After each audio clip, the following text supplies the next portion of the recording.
ಸುದ್ದಿ ಮನೆಯ ವೀಕ್ಷಕರಿಗೆ ಆತ್ಮೀಯವಾದ ಸ್ವಾಗತ. ಇವತ್ತು ನಮ್ಮ ಜೊತೆ ಇದ್ದಾರೆ ಬಿಗ್ ಬಾಸ್ ಖ್ಯಾತಿಯ ಬಬ್ಲಿಗರ್ ದಿವ್ಯಾ ಸುರೇಶ್ ಅವರು. ಸುದ್ದಿ ಮನೆ ಕಾರ್ಯಕ್ರಮಕ್ಕೆ ಸ್ವಾಗತ. ಹಾಯ್, ಹೇಗಿದ್ದೀರಾ? ಚೆನ್ನಾಗಿದ್ದೀನಿ. ನೀವು ಹೇಗಿದ್ದೀರಾ? ನಾವು ಕೂಡ ತುಂಬ ಚೆನ್ನಾಗಿದ್ದೀನಿ. ಓಕೆ, ಹೇಗೆ ಫೀಲ್ ಆಗ್ತಾ ಇದೆ? ಸಿಕ್ಕಾಪಟ್ಟೆ ಖುಷಿ ಆಗ್ತಾ ಇದೆ ನನಗೆ. ಬಿಕಾಸ್ ಜನಗಳಿಂದ ಸಿಗ್ತಾ ಇರೋ ರೆಸ್ಪಾನ್ಸ್ ನೋಡಿ ತುಂಬ ಖುಷಿ ಆಗ್ತದೆ ನನಗೆ. ದಿಸ್ ವಾಸ್ ನಾಟ್ ಎಕ್ಸ್ಪೆಕ್ಟೆಡ್ ಅಂತ. ಎಕ್ಸ್ಪೆಕ್ಟೇ ಮಾಡಿರಲಿಲ್ಲ ಜನ ಈ ರೇಂಜ್ಗೆ ಇಷ್ಟಪಡ್ತಾರೆ, ಇಷ್ಟೆಲ್ಲ ಪ್ರೀತಿ ತೋರಿಸ್ತಾರೆ ಅಂತ. ಸೊ ತುಂಬ ಖುಷಿ ಆಗ್ತದೆ. ಈ Bigg Boss journey, Bigg Boss ಹೋಗಿದ್ದ ಮುಂಚೆ ಇವೆಲ್ಲ ಹೇಗೆ ಶುರು ಆಯಿತು ಜರ್ನಿ ನಿಮ್ಮದು? ಆ್ಯಕ್ಚುಲಿ ನನಗೆ ಒನ್ ಫೈನ್ ಡೇ ಕಲರ್ಸ್ ಕನ್ನಡದಿಂದ ಕಾಲ್ ಮಾಡ್ತಾರೆ. ಅದಕ್ಕಿಂತ ಮುಂಚೆ ನಾನು ಕಲರ್ಸಿಗೆ ಒಂದು ಶೋ ಮಾಡಬೇಕಾಗಿತ್ತು. ಸೊ ಅವಾಗ ಬಿಕಾಸ್ ಆಫ್ ಕೊರೋನಾ ಅದು ಟೇಕಪ್ ಆಗಲಿಲ್ಲ. ಅದಾದಮೇಲೆ ಬಿಗ್ ಬಾಸ್ ಇಂದ ನನಗೆ ಕಾಲ್ ಮಾಡ್ತಾರೆ, ಈ ಥರ ಕಲರ್ಸಿಂದ ಮಾಡ್ತಾ ಇದ್ವಿ, ಇಂಟ್ರೆಸ್ಟೆಡ್ ಇದ್ದೀರಾ ನೀವು ಬಿಗ್ ಬಾಸ್ ಶೋ ಮಾಡೋದಕ್ಕೆ ಅಂತ. ಸೊ ಅಫ್ಕೋರ್ಸ್ ನಾನು ಮುಂಚೆಯಿಂದನೂ ಬಿಗ್ ಬಾಸ್ನ ಫಾಲೋ ಮಾಡ್ತಾ ಇದ್ದೆ. ನಾನು ಕೆಲವೊಂದ್ಸಲ ಅನಿಸಿತ್ತು ನನಗೆ, ನಾನು ಬಿಗ್ ಬಾಸ್ಗೆ ಹೋದರೆ ಹೇಗಿರುತ್ತೆ, ಟಾಸ್ಕ್ನೆಲ್ಲ ಯಾವ ಥರ ಮಾಡಬಹುದು ನಾನು ಅಂತ ಇಮ್ಯಾಜಿನ್ ಮಾಡ್ಕೊಳ್ತಾ ಇದ್ದೆ. ಬಿಗ್ ಬಾಸ್ ಕಾಲ್ ಬಂದಿದ್ದ ತಕ್ಷಣನೇ ಎಸ್, ಅಂದರೆ ಆಪರ್ಚುನಿಟಿನ ಮಿಸ್ ಮಾಡ್ಕೊಳ್ಳೋದಕ್ಕೆ ಇಷ್ಟನೇ ಇರಲಿಲ್ಲ ನನಗೆ. ಖಂಡಿತವಾಗ್ಲೂ ಮಾಡ್ತೀನಿ ಅಂತ ಹೇಳಿದೆ. ದಟ್ಸ್ ಹೌ ಸ್ಟಾರ್ಟ್ ಆಗಿದ್ದೆಲ್ಲ. ಬಿಗ್ ಬಾಸ್ ಬರೋಕ್ಕಿಂತ ಮುಂಚೆ ಆ ಸಿನಿಮಾದಲ್ಲಿ ಕೂಡ ಮಾಡಿದ್ದಾರೆ. ಹೇಗೆ ಶುರು ಆಯಿತು ನಿಮ್ಮ ಸಿನಿಮಾ ಜರ್ನಿ? ನಾನು ಆ್ಯಕ್ಟಿಂಗ್ ಫೀಲ್ಡ್ಗೆ ಬರೋದಕ್ಕಿಂತ ಮುಂಚೆ ನಾನು ಮಾಡಲಿಂಗಲ್ಲಿದ್ದೆ. Miss South India Bangalore 2017 winner ಕೂಡ ಆಗಿದ್ದೀನಿ.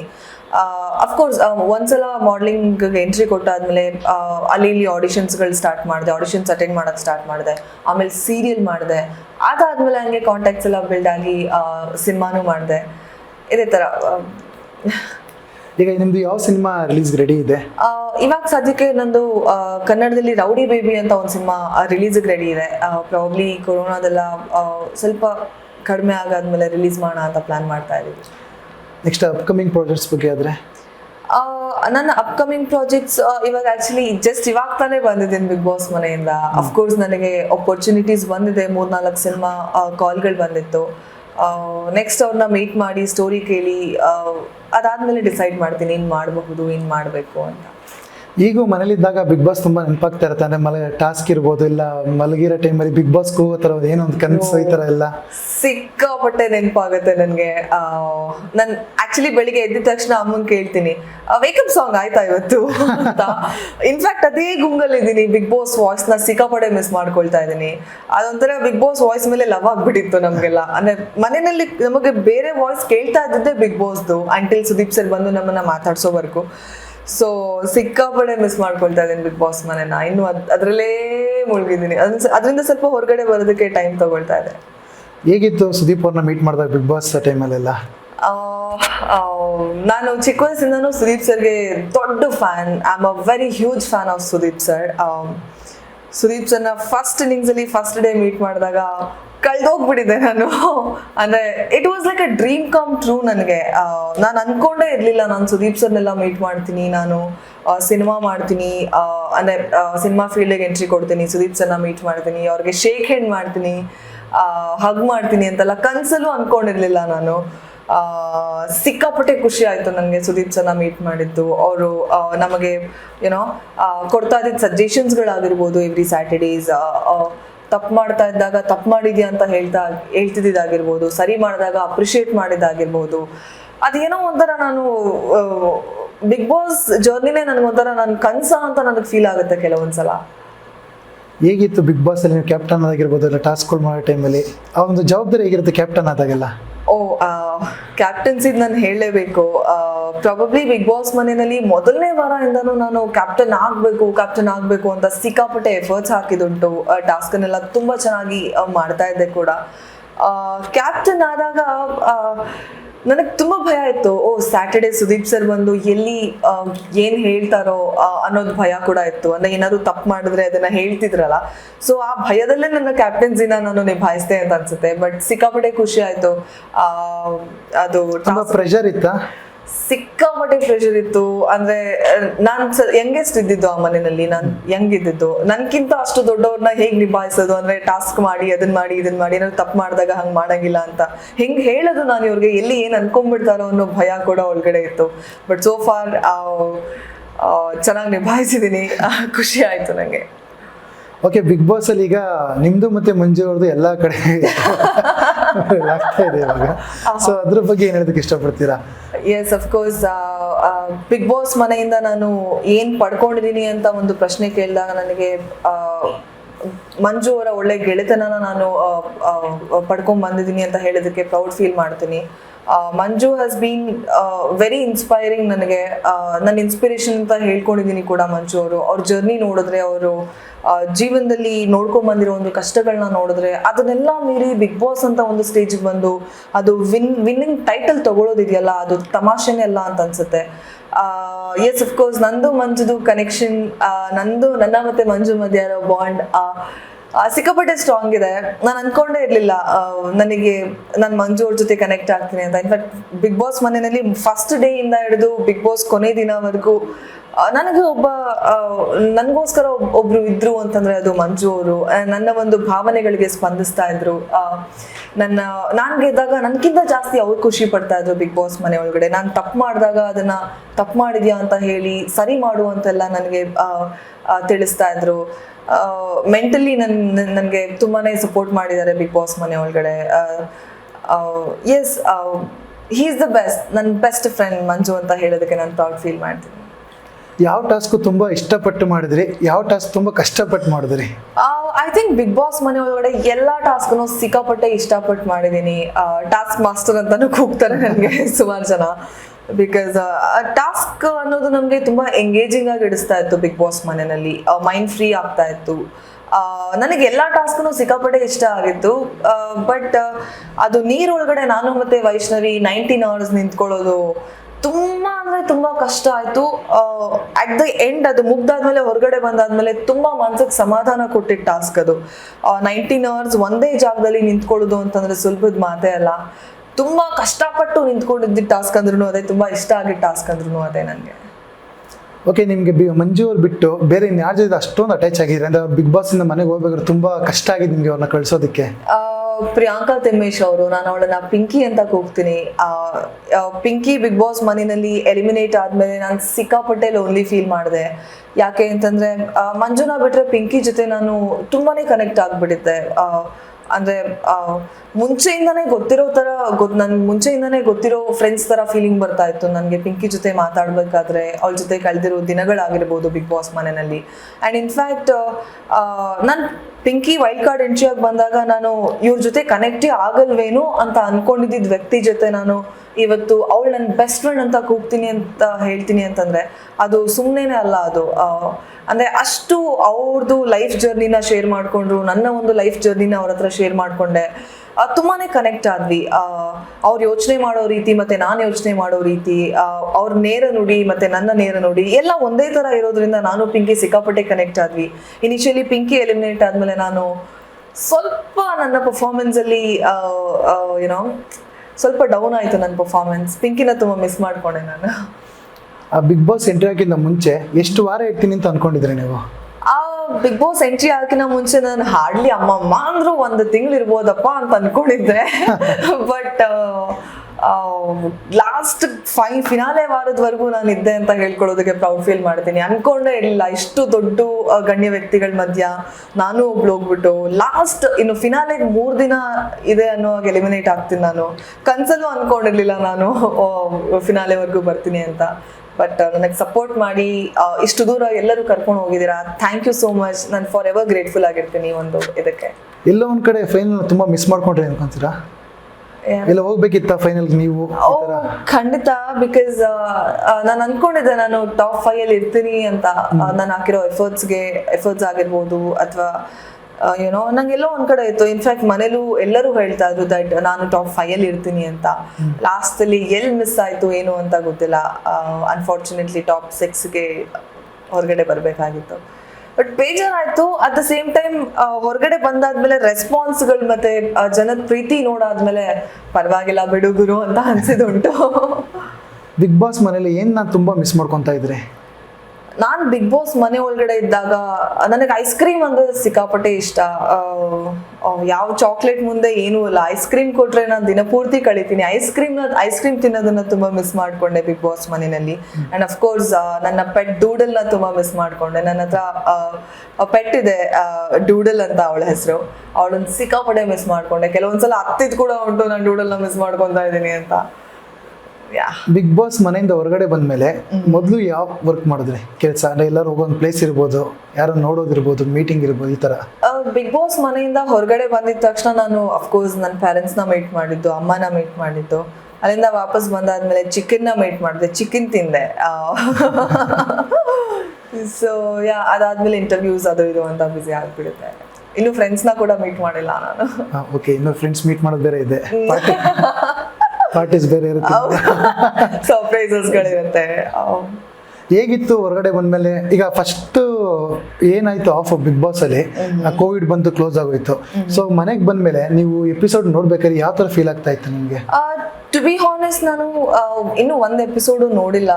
ಫಸ್ಟ್ ಇನ್ನಿಂಗ್ಸ್ ಅಲ್ಲಿ ನಮಗೆ ಬ್ರೇಕ್ ಇದ್ದಾಗ್ಲೂ ಕೂಡ ಯಾವುದೇ ಆದಂತ ಎಪಿಸೋಡ್ಗಳು ನೋಡಿಲ್ಲ. ಈ ಇನ್ಸ್ಟಾಗ್ರಾಮ್ ಅಲ್ಲಿ, ಫೇಸ್ಬುಕ್ ಅಲ್ಲಿ ಸಣ್ಣ ಪುಟ್ಟ ಒಂದು ವಿಡಿಯೋಸ್ ಆಗ್ತಿರ್ತಾರಲ್ಲ, ಸಣ್ಣ ಪುಟ್ಟ ಕ್ಲಿಪ್ಪಿಂಗ್ಸ್ ಇರುತ್ತಲ್ಲ, ಅದನ್ನ ಮಾತ್ರ ನೋಡಿದ್ದೆ ನಾನು. ಎಸ್, ಫಸ್ಟ್ ಇನ್ನಿಂಗ್ಸ್ ಇಂದ ಹೊರಗಡೆ ಬಂದಾದ್ಮೇಲೆ ಬೇಜಾರಾಗಿದ್ದುಂಟು. ಸೆಕೆಂಡ್ ಇನ್ನಿಂಗ್ಸ್ ಸ್ಟಾರ್ಟ್ ಆದ್ಮೇಲೆ ಸಿಕ್ಕಾಪಟ್ಟೆ ಖುಷಿ ಪಟ್ಟೆ ನಾನು. ಇದೊಂಥರ ನನಗೋಸ್ಕರನೇ ಬಳಸ್ತಾ ಇದ್ದಾರೆ ಅನ್ನೋ ತರ ಫೀಲ್ ಆಯ್ತು ನನಗೆ. ಮತ್ತೆ ಮನೆಗೆ ಬಂದಾಗ ಏನೋ ಪ್ರಿಪೇರ್ ಆದ್ರ ಸೆಕೆಂಡ್ ಬಿಗ್ ಬಾಸ್ ಸ್ಟಾರ್ಟ್ ಆದಾಗ? Yes, of course. Second innings ಅಲ್ಲಿ ನನಗೆ ನನ್ನ ತಾಯಿ ಹೇಳಿದಾಗ, ನನ್ನ ತಾಯಿ ಒಂದೆರಡು ಸಜೆಷನ್ಸ್ ಕೊಟ್ಟಿದ್ರು. ಫಸ್ಟ್ ಇನ್ನಿಂಗ್ಸ್ ಅಲ್ಲಿ ಮಾಡಿರೋ ತಪ್ಪುಗಳನ್ನ ಸೆಕೆಂಡ್ ಇನ್ನಿಂಗ್ಸ್ ಅಲ್ಲಿ ಮಾಡೋದಕ್ಕೆ ಹೋಗ್ಬೇಡ, ಮಾಡಿರೋ ತಪ್ಪುಗಳನ್ನ ಸರಿ ಮಾಡ್ಕೊಳ್ಳೋದಕ್ಕೆ ಇನ್ನೊಂದು ಅವಕಾಶ ಸಿಕ್ಕಿದೆ. I think you are the blessed child ಅಂತ ಹೇಳಿದ್ರು. ಅದೇ ಮಾಡಿರೋ ತಪ್ಪುಗಳನ್ನ ಸರಿ ಮಾಡ್ಕೊಂಡೆ. ಅಂಡ್ ಎಲ್ಲರ ಜೊತೆ ಮಿಂಗಲ್ ಆಗು ಸೆಕೆಂಡ್ ಇನ್ನಿಂಗ್ ಅಲ್ಲಿ. ಅಂದ್ರೆ ಯಾವುದೋ ಒಬ್ಬ ವ್ಯಕ್ತಿಗೆ ಮಾತ್ರ ಸೀಮಿತ ಆಗಿರ್ಬೇಡ, ಎಲ್ಲರ ಜೊತೆ ಮಿಂಗಲ್ ಆಗು, ಚೆನ್ನಾಗಿ ಆಡ್ತಿದ್ಯಾ ಅಂತ ಹೇಳಿದ್ರು. ಐ ಥಿಂಕ್ ನಾನು ಸೋ ಫಾರ್ ಸಕ್ಸಸ್ಫುಲ್ ಆಗಿದ್ದೀನಿ. ಸೆಕೆಂಡ್ ಇನ್ನಿಂಗ್ಸ್ ಅಲ್ಲಿ ಎಲ್ಲರ ಜೊತೆನೂ ಒಂದು ರ್ಯಾಪೋ ಬಿಲ್ಡ್ ಆಯ್ತು ನಂಗೆ. ಎಲ್ಲರ ಜೊತೆನೂ ಮಾತಾಡಿದೆ, ಅವ್ರು ಸ್ಪೇಸ್ ಕೊಟ್ರು ನಂಗೆ ಅವ್ರ ಜೊತೆ ಹೋಗಿ ಮಾತಾಡೋದಕ್ಕೆ. ಅಂಡ್ ಮಾಡಿರೋ ತಪ್ಪುಗಳನ್ನ ಸರಿ ಮಾಡ್ಕೊಂಡೆ ಕೂಡ. ಮಾಡಿರೋ ತಪ್ಪುಗಳನ್ನ ಮತ್ತೆ ರಿಪೀಟ್ ಮಾಡಕ್ ಹೋಗಿಲ್ಲ. ಸೊ ತುಂಬಾ ಲಕ್ಕಿ ಅಂತ ಅನ್ಸುತ್ತೆ ನಾನು. ಮಂಜು ಬಿಗ್ ಬಾಸ್ ಗೆಲ್ತಾರೆ ಅಂತ ಅನ್ಸುತ್ತಾ ನಿಮ್ಗೆ?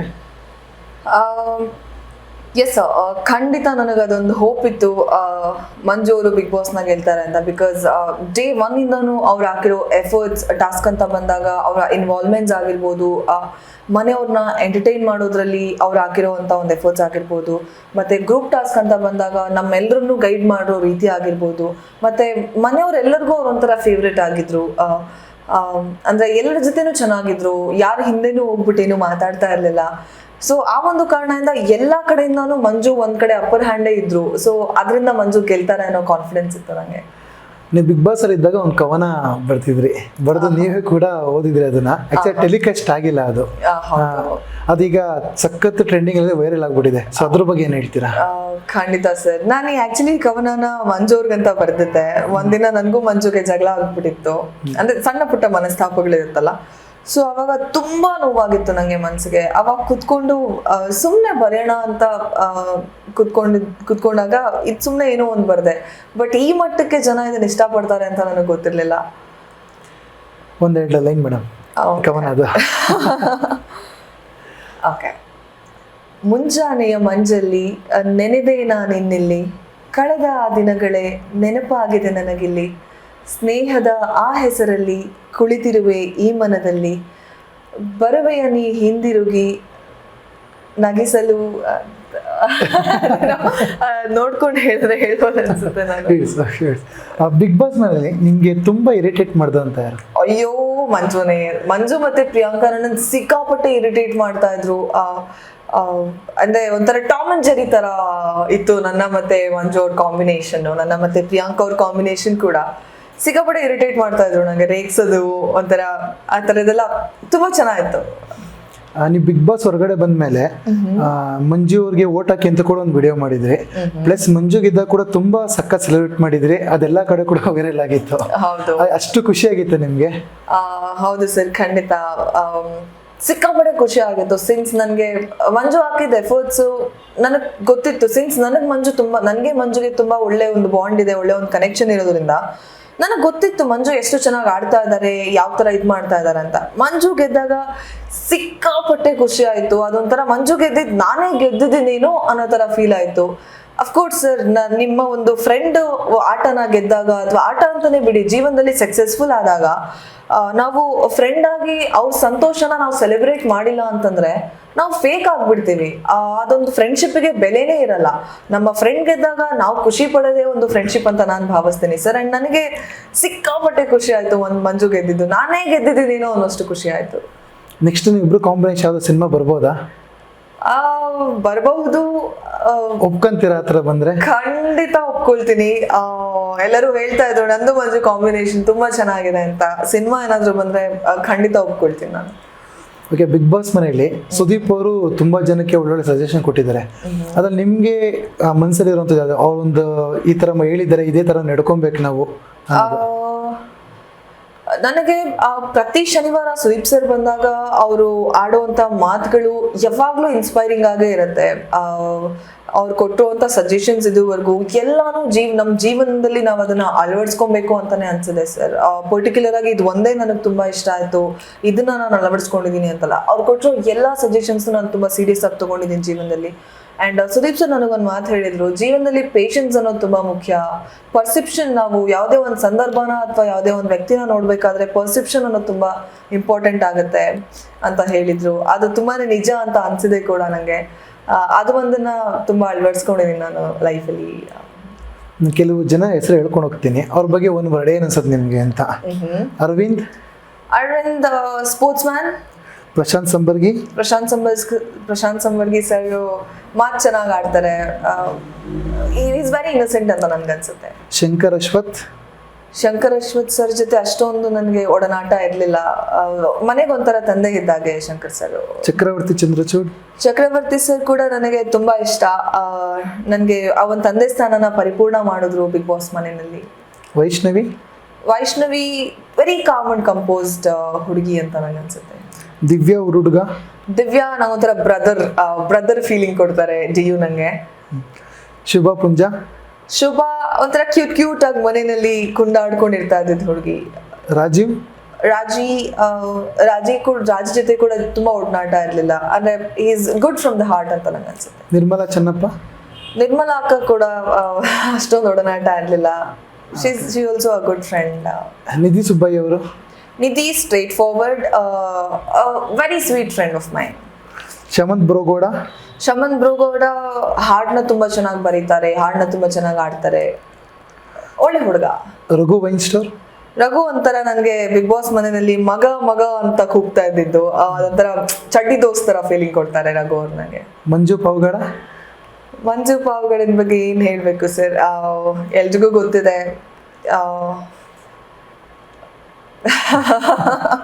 ಒಳ್ಳೆ ಗೆಳೆಯ ನನಗೆ, ಮೈ ಬೆಸ್ಟ್ ಫ್ರೆಂಡ್, ನನ್ನ ಪಾರ್ಟ್ನರ್ ಇನ್ ಕ್ರೈಮ್ ಅಂತ ಹೇಳಿದ್ರೆ ತಪ್ಪಾಗಲ್ಲ. ಜೀವದ ಗೆಳೆಯ ನಂಗೊಂಥರ ಮಂಜು. ನೆಕ್ಸ್ಟ್ ಸಿನಿಮಾದಲ್ಲಿ ಮಾಡಿದ್ರೆ ಯಾವ ಥರ ಒಂದು ಕ್ಯಾರೆಕ್ಟರ್ ಮಾಡಬೇಕು ಅಂತ? ನನಗೆ ಈ ತರ ದೊಡ್ಡ ಕ್ಯಾರೆಕ್ಟರ್ ಮಾಡಬೇಕು, ಸಣ್ಣ ಕ್ಯಾರೆಕ್ಟರ್ ಮಾಡಬೇಕು ಅಂತ ಏನೂ ತಲೆಲಿಲ್ಲ ನನಗೆ. ನನ್ನ ಕ್ಯಾರೆಕ್ಟರ್ 10 ನಿಮಿಷ ಬಂದರೂ ಪರವಾಗಿಲ್ಲ ಸಿನಿಮಾನಲ್ಲಿ. ಅದೊಂದು ಕ್ಯಾರೆಕ್ಟರ್ನ ಜನ ನೆನ್ಸ್ಕೊಳ್ಬೇಕು, ಓ ಈ ಕ್ಯಾರೆಕ್ಟರ್ ಬಂದು ಹೋಯ್ತಲ್ಲ ಅಂತ ನೆನ್ಪಿಟ್ಕೊಳ್ಳೋ ಹಾಗೆ ಯಾವ್ದಾದ್ರು ಒಂದು ಕ್ಯಾರೆಕ್ಟರ್ ಮಾಡಬೇಕು ಅಂತ ತುಂಬಾ ಇಷ್ಟ ಇದೆ. ಒಂದು ಡ್ರೀಮ್ ರೋಲ್ ಯಾವ್ದೊಂದು ಈ ತರ ಮಾಡಿದ್ರೆ ಈ ತರ ಒಂದು ಮಾಡಬೇಕು ಆ ತರ ಚಾಲೆಂಜಿಂಗ್ ಕ್ಯಾರೆಕ್ಟರ್. ಎಸ್, ನನಗೆ ಡ್ರೀಮ್ ರೋಲ್ ಅಂತ ತಗೊಂಡ್ರೆ ನನಗೆ ಚಿಕ್ಕ ವಯಸ್ಸಿಂದಾನು ಅರುಂಧತಿ ಸಿನಿಮಾ ಅಂದ್ರೆ ತುಂಬಾ ಇಷ್ಟ. ನನಗೆ ಆ ತರ ಒಂದು ಕ್ಯಾರೆಕ್ಟರ್ ಮಾಡಬೇಕು ಅಂತ ಸಿಕ್ಕಾಪಟ್ಟೆ ಇಷ್ಟ ಇದೆ. ಈಗ ಈ ಕನ್ನಡ ಸಿನಿಮಾ ತುಂಬಾ ಜನ ಸೇರಿದ್ದಾರೆ, ಯಾರ ಜೊತೆ ಸ್ಕ್ರೀನ್ ನ ಶೇರ್ ಮಾಡ್ಕೊಬೇಕು ಅಂತ? ಕೋರ್ಸ್ ಸುದೀಪ್ ಸರ್, ನನಗೆ ಅವ್ರ ಮೇಲೆ ಸಿಕ್ಕಾಪಟ್ಟೆ ಕ್ರಶ್ ಆಗ್ಬಿಟ್ಟಿದೆ. ಅದರಲ್ಲೂ ಬಿಗ್ ಬಾಸ್ ಜರ್ನಿ ಪೂರ್ತಿ ಗುಂಗಲ್ಲೇ ಇದ್ವಿ. ಅಂಡ್ ಸುದೀಪ್ ಜೊತೆ ಮಾತಾಡಾದ್ಮೇಲೆ ಒಂದು ಇನ್ನೊಂದು ಸ್ವಲ್ಪ ಜಾಸ್ತಿ ಕ್ರಶ್ ಆಗ್ಬಿಟ್ಟಿದೆ ಸುದೀಪ್ ಸರ್ ಮೇಲೆ. ಸುದೀಪ್ ಸರ್ ಜೊತೆ ಆಕ್ಟ್ ಮಾಡ್ಬೇಕು ಅಂತ ಸಿಕ್ಕಾಪಟ್ಟೆ ಇಷ್ಟ ಇದೆ. ದೇವ್ರೆ ಪ್ಲೀಸ್ ನನ್ನ ಆಸೆನ ನೆರವೇರಿಸು. Apart from the cinema industry ಬೇರೆ hobbies? I'm a state level kabaddi player actually. And badminton ಆಡ್ತೀನಿ ಮನೇಲಿದ್ದಾಗ. ಟಿವಿ ನೋಡ್ತೀನಿ. ಒಂಥರ ನಾನು ಒಂಥರ ಆಲ್ರೌಂಡರ್ ಸರ್, ಎಲ್ಲ ಮಾಡ್ತೀನಿ. ಓಕೆ, ರೀಸೆಂಟಾಗಿ ಲಾಕ್ಡೌನ್ ಟೈಮಲ್ಲಿ ವೆಬ್ ಸೀರೀಸ್ ಎಲ್ಲ ನೋಡಿದ್ರಾ? ಹೌದು. ಯಾವುದು ನಿಮ್ಗೆ ತುಂಬ ಇಷ್ಟ ಅಂತ ವೆಬ್ ಸೀರೀಸ್? ಅಷ್ಟು ನೋಡಕ್ ಹೋಗಿಲ್ಲ, ಬಟ್ ನಾನು ಒಂದ್ ಸಿನಿಮಾ ನೋಡಿದೆ, ಏಕ್ ಮಿನಿ ಕಥಾ ಅಂತ. ಅದು ತುಂಬಾ ಇಷ್ಟ. ರೀಸೆಂಟಾಗಿ ರಿಲೀಸ್ ಆಗಿದೆ. ಹೌದು, ರೀಸೆಂಟ್ ಆಗಿ ರಿಲೀಸ್ ಆಗಿರೋದು. ಅದು ತುಂಬಾ ಇಷ್ಟ ಆಯ್ತು ಆ ಸಿನಿಮಾ. ಓಕೆ, ಕನ್ನಡ ಸಿನಿಮಾದ ನಟರ ಹೆಸರು ಹೇಳ್ತೀನಿ, ಸೊ ನಿಮ್ಗೆ ಏನ್ ಅನ್ಸುತ್ತೆ ಅಂತ ಹೇಳಿ. Okay. Darshan, mass Darshan sir.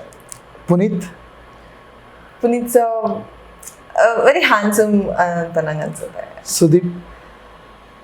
Sudeep sir ಅಂದಿದ ತಕ್ಷಣನೇ ನಾನು ಸ್ವಲ್ಪ ಕುಗ್ಗೋಗ್ತೀನಿ. ಪ್ರೀತಿ ಒಂಥರ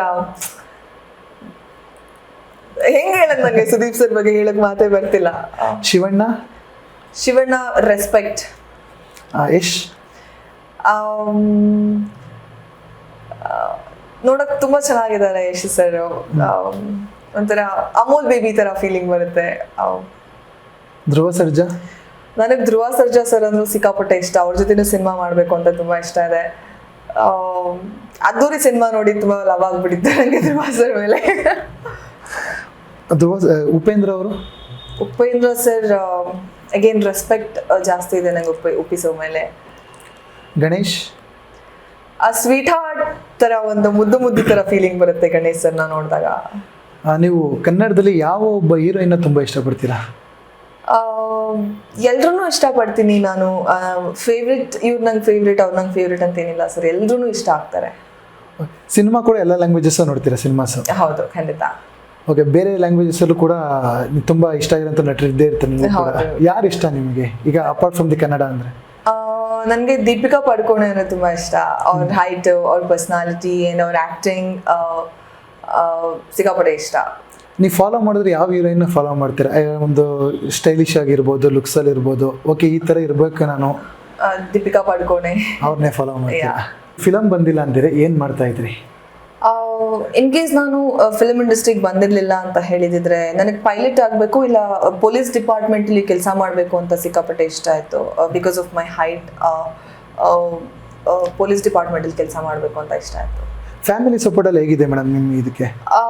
ಬಿಗಿನಿಂಗ್ ಅಲ್ಲಿ ನಾನು ಆಕ್ಟಿಂಗ್ ಮಾಡ್ತೀನಿ, ಸಿನಿಮಾ ಮಾಡ್ತೀನಿ ಅಂತ ಹೇಳಿದಾಗ ನನ್ನ ಪೇರೆಂಟ್ಸ್ ಬೇಡ, ನಮಗೆ ಯಾಕೆ ಅದ್ರ ಸವಾಸ, ಅದು ನಮ್ಮಂತ ಜನಗಳಿಗಲ್ಲ ಅಂತ ಎಲ್ಲ ಹೇಳಿದ್ರು. ಅದನ್ನ ನಾನು ಹಠ ಮಾಡಿ, ನಾನು ಸಿಕ್ಕಾಪಟ್ಟೆ ಹಠ ಮಾಡ್ತೀನಿ, ನನ್ಗೇನಾದ್ರೂ ಬೇಕು ಅಂತಂದ್ರೆ ಅದು ಬೇಕೇ ಬೇಕು ಆ ಥರ ಹಠ ಮಾಡಿ, ಇಲ್ಲ ನಾನು ಮಾಡ್ತೀನಿ, ದಯವಿಟ್ಟು ನಂಗೆ ಅವಕಾಶ ಮಾಡಿಕೊಡಿ ಅಂತ ಎಲ್ಲ ಹೇಳಿದಾಗ ಅವರು ಕನ್ವಿನ್ಸ್ ಆದ್ರು, ಸರಿ ಆಯ್ತು ಮಾಡು, ಬಟ್ ನೀನು ಹುಷಾರಲ್ಲಿ ನೀನಿರು ಅಂತ ಎಲ್ಲ ನನಗೆ ಪ್ರಿಪೇರ್ ಮಾಡಿ ಕಳಿಸಿದ್ರು.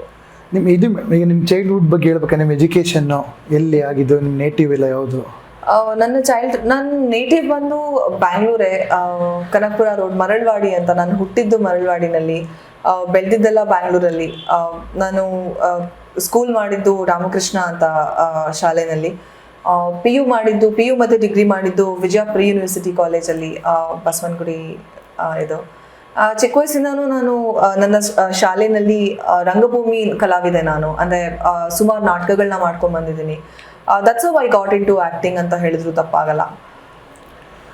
ಈಗ ಸ್ಕೂಲು ಕಾಲೇಜ್ PU ಇದ್ದಾಗ, ಡಿಗ್ರಿಲಿದ್ದಾಗ ಎಷ್ಟು ಜನ ಹುಡುಗರು ಹಿಂದೆ ಬಿದ್ದರು ನಿಮಗೆ? ನಾನು ಆಕ್ಚುಲಿ ನಿಜ ಹೇಳ್ಬೇಕು ಅಂತಂದ್ರೆ ನನ್ನ ಕಾಲೇಜಲ್ಲಿ ಇದ್ದಾಗ ನನ್ನನ್ನು ಯಾರು ಅಷ್ಟೊಂದು ಇಷ್ಟ ಪಡ್ತಾ ಇರ್ಲಿಲ್ಲ. ಅಂದ್ರೆ ನಾನು ಇವಾಗ ಎಷ್ಟು ಸ್ಟೈಲಿಶ್ ಆಗಿ ಇಷ್ಟು ಚೆನ್ನಾಗಿ ಕಾಣಿಸ್ತೀನೋ ಅವಾಗ ಆತರ ಇರ್ಲಿಲ್ಲ. ಅದನ್ನ ಬಿಗ್ ಬಾಸ್ ಅಲ್ಲೂ ಹೇಳ್ಕೊಂಡಿದೀನಿ ಕೂಡ. ತುಂಬಾ ಸಣ್ಣಗೆ, ಅಂದ್ರೆ ತಲೆಗೆ ಎಣ್ಣೆ ಎಲ್ಲ ಹಚ್ಕೊಂಡು ಹೋಗ್ತಾ ಕಾಲೇಜಲ್ಲಿ ಇದ್ದಾಗ. ಸೊ ಅವಾಗ ಯಾರು ಈ ಹುಡುಗಿನ ಅಂತ ತಿರುಗೂ ನೋಡ್ತಾ ಇರ್ಲಿಲ್ಲ. ಇವಾಗ ಫುಲ್ ಹಿಂಗೆಲ್ಲ ಇಣ್ಕಿ ನೋಡ್ತಾರೆ. ಇವಾಗ ಹೇಗಿದೆ ಈಗ ನಿಮ್ ಇನ್ಸ್ಟಾದಲ್ಲಿ ತುಂಬಾ ಜನ ಫಾಲೋವರ್ಸ್ ಇದ್ದಾರೆ, ಮೆಸೇಜ್ ಮಾಡ್ತಾ ಇರ್ತಾರೆ ನಿಮ್ಗೆ? ಹೌದು, ಖಂಡಿತ ಸಿಕ್ಕಾಪಟ್ಟೆ ಮೆಸೇಜಸ್ ಗಳು ಬರ್ತಾ ಇರುತ್ತೆ. ತುಂಬಾ ಪ್ರಪೋಸಲ್ಸ್ ಕೂಡ ಬಂದಿದೆ ಕೂಡ. ಯಾವ್ದಾದ್ರು ಒಪ್ಕೊಂಡ್ರ ಪ್ರಪೋಸಲ್? ಓನ್ಲಿ ಕರಿಯರ್ ಮೇಲೆ ಕಾನ್ಸಂಟ್ರೇಟ್ ಮಾಡ್ತಾ ಇದ್ದೀನಿ. ಹೇಗಿರ್ಬೇಕು ನಿಮ್ಮ ಡ್ರೀಮ್ ಬಾಯ್? ನನ್ನ ಡ್ರೀಮ್ ಬಾಯ್, ನಾನು ಇನ್ನೂ ಡ್ರೀಮ್ ಬಾಯ್ ಬಗ್ಗೆ ಎಲ್ಲ ಯೋಚನೆ ಮಾಡಿಲ್ಲ. ಬಟ್ ಡ್ರೀಮ್ ಬಾಯ್ ಅಂತ ಒಂದ್ ಕಡೆ ಥಾಟ್ ಹೋದಾಗ ಸುದೀಪ್ ಸರ್ ನೆನಪಿಗೆ ಬರ್ತಾರೆ ನಂಗೆ. ಸುದೀಪ್ ಸರ್ ನನ್ನ ಡ್ರೀಮ್ ಬಾಯ್ ಹಿಂಗೆ ಇರಬೇಕು ಅಂತ ಅನ್ಸುತ್ತೆ.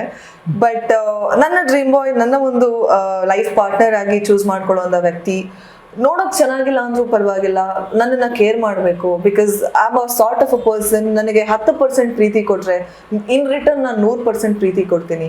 ನನಗೆ 10% ಕೇರ್ ತೋರಿಸಿದ್ರೆ ನಾನು 100% ಕೇರ್ ತೋರಿಸ್ತೀನಿ. ನನಗೆ ಅದೇ ಓಡಾಡೋದಕ್ಕೆ ಬೈಕಲ್ಲಿ ಓಡಾಡ್ಸಿದ್ರು ಪರವಾಗಿಲ್ಲ, ಕಾರಲ್ಲೇ ಕರ್ಕೊಂಡು ಹೋಗ್ಬೇಕು ಅಂತಲ್ಲ, ನಂಗೆ ಆ ಥರ ಎಲ್ಲ ಏನಿಲ್ಲ. ಬಟ್ ನನಗೆ ಪ್ರೀತಿ ಕೊಡಬೇಕು, ಲವ್ ಮೀ, ನನಗೆ ಕೇರ್ ಮಾಡಬೇಕು. ಅಂದ್ರೆ ಮನ್ಸಿಂದ ಚೆನ್ನಾಗಿರ್ಬೇಕು ಸರ್, ಮನ್ಸಲ್ಲಿ ಶ್ರೀಮಂತ ಆಗಿರ್ಬೇಕು. ಹುಡುಗರೆಲ್ಲ ಕರೆಕ್ಟಾಗಿ ಕೇಳಿಸ್ಕೊಂಡಿದ್ದೀರ. ನೆಕ್ಸ್ಟ್ ಅಪ್ಲಿಕೇಶನ್ ಹಾಕಿ ಮೇಡಮ್ಗೆ. ತುಂಬಾ ಕ್ವಾಲಿಟೀಸು ಇದ್ದಾರೆ ನಮ್ಮಲ್ಲಿ, ಹುಡುಗರು ತುಂಬಾ ಜನ ಇದ್ದಾರೆ ಈ ತರ ಕ್ವಾಲಿಟೀಸ್ ಇರೋರು. ಇನ್ಮೇಲೆ ನಿಮ್ಗೆ ಅಪ್ಲಿಕೇಶನ್ ಜಾಸ್ತಿ ಬರುತ್ತೆ. ಕೊನೆಯದಾಗಿ ನಿಮ್ಮ ಅಭಿಮಾನಿಗಳಿಗೆ ಏನ್ ಹೇಳೋದಕ್ಕೆ ಇಷ್ಟಪಡ್ತೀರಾ? ನೆಕ್ಸ್ಟ್ ಯಾವ ತರ ಸಿನಿಮಾ ಮಾಡ್ತಾ ಇದ್ದೀರಾ? ಯಾವ ತರ ಅಭಿಮಾನಿಗಳನ್ನ ಖುಷಿ ಕೊಡ್ತೀರಾ? ನನ್ನ ಅಭಿಮಾನಿಗಳಿಗೆ first of all thank you so much.